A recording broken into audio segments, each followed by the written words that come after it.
first thing, did you have any kind of preliminary report on Chris Martin? Yeah, Chris has a left calf strain. Hamstring? Calf. Calf, okay. And you guys think it's severe? Don't know. We'll know more tomorrow. Okay. What did you think about your approach against Skubal, one of the best pitchers in the big leagues? How do you think? You get your hands full. He's tough. He's tough, and he's done that to a lot of teams. But what you got to like is our pitching gave us a chance to win that game. We tied it, and you can't be sitting better than what we were, with tying that game late. And Martin that's horrible luck. You can have the first two hits in that inning. That's what did them in, and we're a strike away from getting out of it, and they got the big hit. That was the difference in the game. Was there any thought once you got Skubal out to then just go ahead and start emptying the more experienced left-handers you had on the bench? Well, it's always a thought, yeah. Smitty's probably our best left-handed bat off of when the defense in there with where the game was, and hoping with a different look at a different left-hander. A lot of guys were having trouble off of Skubal, so anyway, no, we're taking our chances there with the right-handed bats. Which, in general, and we talked a little bit about this yesterday, against the game's best pitchers, do you feel like you've been up to the challenge as a team? Yeah, I think you have to give credit to our pitchers. They rose to the occasion. Latz, he battled hard.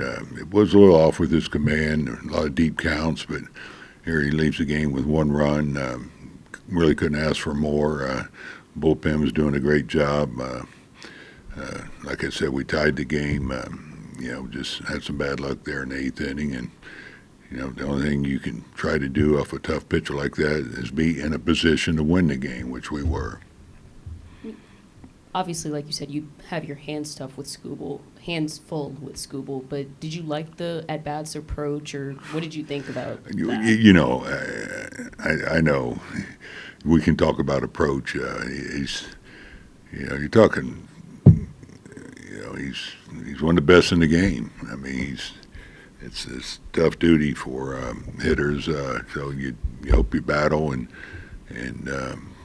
find a way to score, which we did. And when you go against somebody like that, you just hope your pitching steps up, which they did.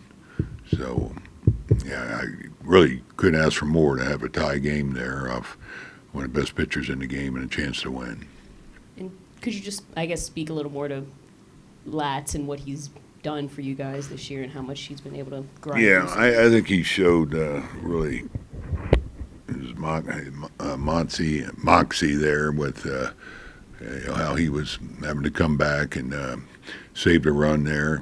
Got a big strikeout with runners in scoring position, one down. He's just done a terrific job wherever we have put him. Spot start, bullpen, terrific job by Latzy. Okay. Every win counts as one, but this one with the fight level, you guys are coming off the skid. How good? Yeah, no, obviously, wins were hard to come by in the last week, but we've been doing pretty well for the better part of 4 months. So, this team has a lot of confidence, but you always love, getaway day wins. Obviously needed to salvage a game in this series. Tarik's on the mound, does an exceptional job. And we did just enough offensively, so we'll get on a happy flight and get to a new series. Will Vest going in there against three of their best guys at the end? He works super quick. What makes him so four, effective? Because Langford counts too in the eighth. He's a dominant strike thrower. So he comes in, he's gonna challenge you, but he's got multiple pitches. If you saw, he came in fastball heavy against Langford. Started off the ninth with a changeup, which he doesn't throw a ton of, against Seager. He's able to mix and match a sinker. And a four-seamer both to Garcia. He got Semien out. So, obviously he's coming in pumping strikes with multiple pitches. He's tough to hit. What's your thought process as Tarik is climbing over 100 there, and they're scratching out long at bats against him there with the first and third? I know. Yeah. It's tough. Those are tough decisions. Yeah. And as I told him on the mound, if we're going anywhere, we're going with him. And I wanted to give him the Heim at bat and maybe even the at bat behind him. But the Heim at bat, he emptied his tank and it was 8 or 9 pitches, back up towards 100 again. And when he punched him emotionally twice, because I think the pitch before or 2 pitches before, the ball in the dirt that hit his bat. So it was just time to go get him there. And Holton came in and got the guys out that we wanted them to get. It was just the wild pitch. Allowed him to tie the score, but Tarik emptied his tank and did everything we asked. How big of a hit for Matt Bierling, and then also the swing seemed pretty good today.